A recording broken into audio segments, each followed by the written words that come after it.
students, today we are going to start with the chemical effect of electric current chapter. पहले बात आती है कि जो करंट है उससे हमें क्या आइडेंटिफिकेशन होती है। करंट से हमें पता चलता है कि कोई भी चीज़ कंडक्टर है या फिर इंसुलेटर है। जैसे कि फॉर एग्जांपल हमने आपको ये डायग्राम दिखाई दे रही है। सी इस डायग्राम में आपको क्या दिखाई दे रहा है कि बल्ब जो है वो ग्लो कर रहा है। तो इट मीन्स अगर बल्ब ग्लो कर रहा है तो हमने ये जो सेटअप लगाया है तो इसमें क्या है, ये कंडक्टर यूज हुआ है। नेक्स्ट जो है पुअर कंडक्टर मीन्स जो हमने ये सेटअप दिखाया, इसमें आपको क्या दिख रहा है कि ये जो वायर्स अटैच्ड है वो यहाँ पे प्लास्टिक पे रबड़ पे की हुई हैं। तो इट मीन्स इसीलिए ये क्या है, इंसुलेटर है। इस चैप्टर में हमने करंट के रिगार्डिंग पढ़ना है। तो पहली बात ये हो गई कि करंट कब फ्लो करेगा अगर आप कोई भी कंडक्टर यूज़ करते हो, और कब फ्लो नहीं करेगा जब आप कोई भी इंसुलेटर यूज़ करते हो। इंसुलेटर वो होता है जिसमें से करंट पास नहीं होता, और कंडक्टर वो होता है जिसमें से करंट पास होता है। प्लास्टिक में से कभी करंट पास नहीं होता, लेकिन मेटल में से करंट पास हो सकता है। फिर नेक्स्ट जो है कि नेक्स्ट टॉपिक है हमारा, डू लिक्विड कंडक्ट इलेक्ट्रिसिटी, कि क्या लिक्विड इलेक्ट्रिसिटी को कंडक्ट करते हैं। हाँ जी, तो इसका आंसर क्या है? इसका आंसर ये है कि सारे लिक्विड जो हैं वो इलेक्ट्रिसिटी को कंडक्ट करते हैं, लेकिन कुछ कंडीशन रहती हैं। अब आपके सामने ये सेटअप दिया हुआ है, इसमें हमने फ्लूइड लिया है, लिक्विड लिया है, और ये वायर्स अटैच्ड है, और ये जो सिंबल होता है राजे, ये बैटरी का रहता है। अगर हम दो नोड लगाते हैं तो इसे हम सेल बोलते हैं। अगर इसे आगे आगे एक्सटेंड करते जाएंगे तो सेल के जोड़ने से हमारे पास बैटरी बन जाती है।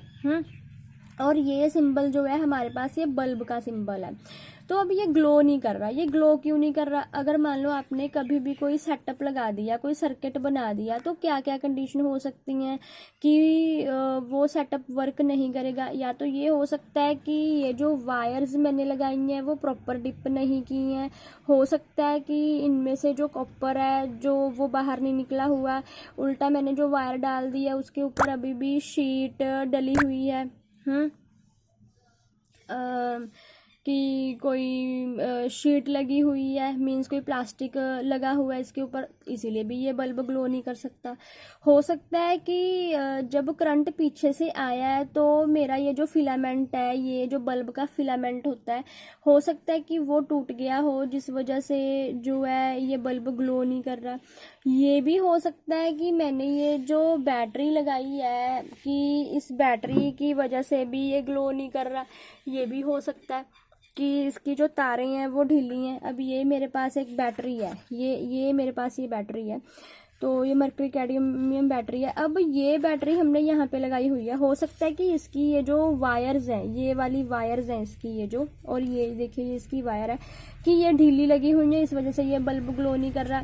ज़रूरी नहीं होता है कि जब कभी भी आप कोई भी सर्किट लगाते हो तो हर बार बल्ब ग्लो करेगा ही करेगा। कुछ कंडीशंस भी ऐसी रहती हैं कि कई बार बल्ब ग्लो नहीं करता, बट इसका मतलब ये नहीं है कि ये जो लिक्विड है ये खराब है या इसमें से इलेक्ट्रिसिटी पास नहीं हो रही। इसमें से हो रही है, लेकिन आगे इशू है जिस वजह से ये करंट जो है वो फ्लो नहीं कर रहा। नेक्स्ट हमारे पास टॉपिक है कि क्या होगा अगर हम कभी भी कोई मैग्नेटिक नीडल जो है वो रख दें। कि अभी आपको ये सेटअप दिख रहा है, ये प्रॉपर वैसे ही सेटअप है। यहाँ पे हमने एक मैग्नेट की कंपास रख दी है, मैग्नेटिक कंपास है, ये हमें डायरेक्शन बताती है। इससे ये पता चलता है कि नॉर्थ डायरेक्शन किस तरफ है, ये नॉर्थ साउथ की तरफ पॉइंट आउट करती है। देखिए जब कभी भी हम उस मैग्नेटिक कंपास को करंट, मान लो करंट पास हो रहा है इनमें से, मैंने क्या किया, वायर्स को इसके ऊपर मूव कर दिया, तो अब होगा क्या कि ये नॉर्थ साउथ डायरेक्शन की तरफ पॉइंट आउट नहीं अब करेगी, अब ये डिफ्लेक्शन शो करेगी, अब ये घूमना स्टार्ट कर देगी। जिस तरफ करंट मूव करेगा, अगर मान लो करंट की दिशा ये है तो ये नीडल इस तरफ डिफ्लेक्ट हो जाएगी। अगर मान लो करंट की दिशा ये है तो ये इस तरफ डिफ्लेक्ट हो जाएगी। तो अब ये नॉर्थ साउथ की तरफ पॉइंट आउट नहीं करेगी। ठीक है जी। नेक्स्ट इसके बाद है कि हमारा डिस्टिल्ड वाटर की बात आ जाती है।